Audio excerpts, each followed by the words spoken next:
Here, and in today's video we are going to very quickly go over the current price of Bitcoin. So obviously Bitcoin is significantly down today. We are just at about the $89,000 mark, and Bitcoin, had a low of the day that came in at about 85,836. So it actually matched up just perfectly right here with this Fibonacci level. And as well, I always tell you guys, right, look left, look left. It matched up with several things. If you saw some here, there was a bit of support that occurred in November of 2024.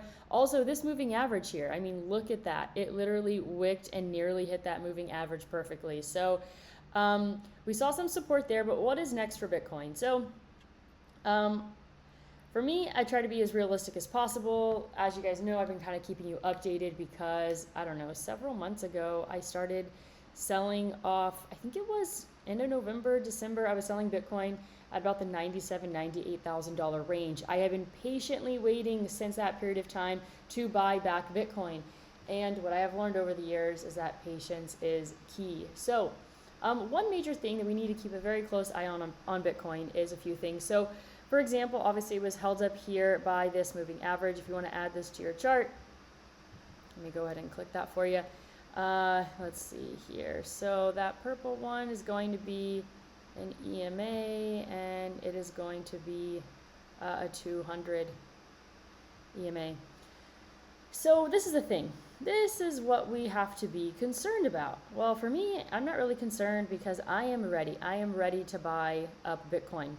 But this right here is a gap. Okay, so right over here, I would say approximately at about 85, 86,000, down over here to about 73,000 is a huge gap. So as you could see here, right, Bitcoin spent a lot of time in that range, okay? But as you could see, it spent nearly no time in the range that I just mentioned, from about 86 down to 73.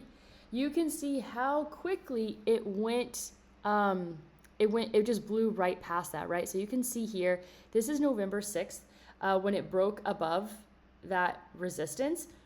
And then you can basically see that within a week, it was up to that $86,000 range. So Bitcoin has spent no time in that range, which that gap is going to need to be filled. It's either now or in the future. I would love to see it happen now, get it out of the way. We have a massive pullback, massive buying opportunity, time to accumulate. And then Bitcoin just goes forward after that. So as you could see here, that $73,000 range was resistance, right? And then Bitcoin finally broke above it. Now it's going to flip as support if we do retest those ranges. But gap fill, that is a gap that needs to be filled. So it's now or it's later. What do you prefer? So let's go ahead here, and if you've been watching my videos for a really long time, I also used to always show this weekly chart that was very interesting on Bitcoin. If you back tested it, it was quite accurate. So as you can see here, this has these thick moving averages. This red one is a 12, and this green one is a, let's see, whoops, sorry. Let's see. There we go. Okay, it's a 5. And if you back test on a Bitcoin, every time that the green crosses below the red, it is time to get out of Bitcoin. And on the contrary, when it crosses above, it is time to get in on a Bitcoin. So for example, if you just looked at this as of recently, the last time it crossed, right, you're getting over here at about the $64,000 range, and you have been holding and holding and holding, and it is only now crossing below. So what this typically means is more room to the downside. I mean, this is the thing. I don't really care what Bitcoin does in the next 12 months. I really don't care.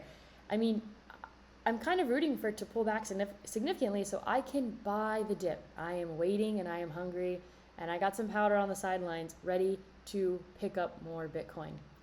And I would love to see it go to 73K because that fundamentally changes absolutely nothing about my belief that Bitcoin is going to $1 million. So let's go ahead and let me show you some other components here on my chart. So this right here is a daily. Let's go ahead and take a look at the 12-hour. Same thing there. Okay, so as you guys know, I've been talking about a lot of trend lines lately, and what I was waiting for was for Bitcoin to close on the 4-hour time frame. I mean, I was drawing several trend lines. I was seeing multiple, and the more it closed above, the more confirmation. But I must say, let me go ahead and show you something here.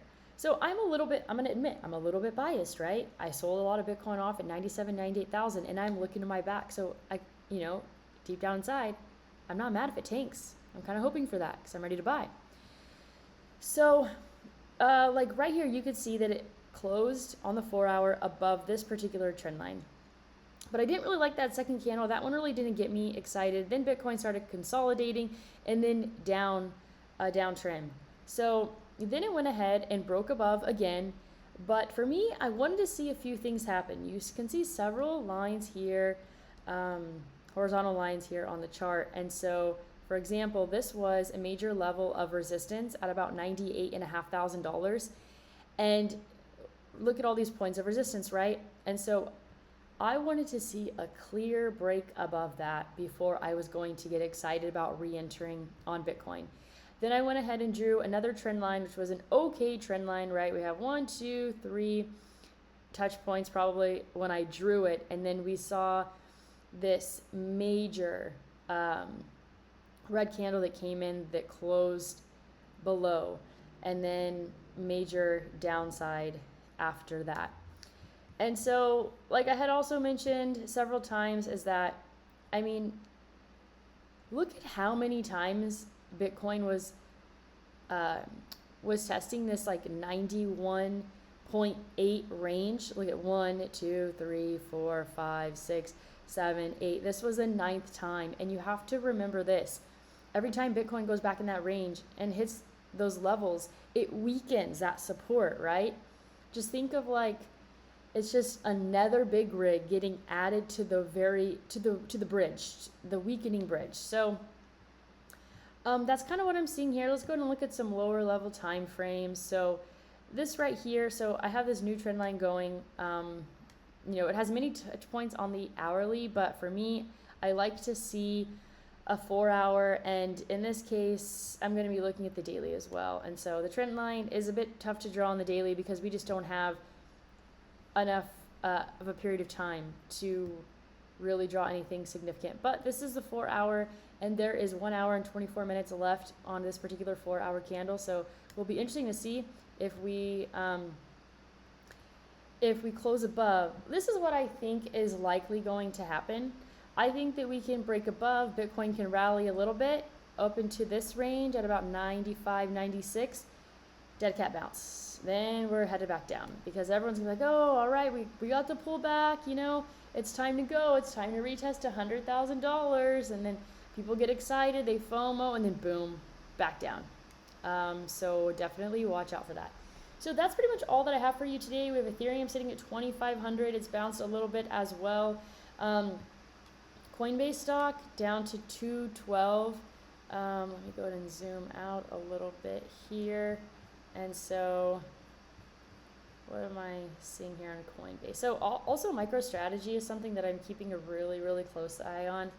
I'm more excited about entering MicroStrategy than I am really Coinbase. But actually over a month ago, I have this byline here at about 209. And why?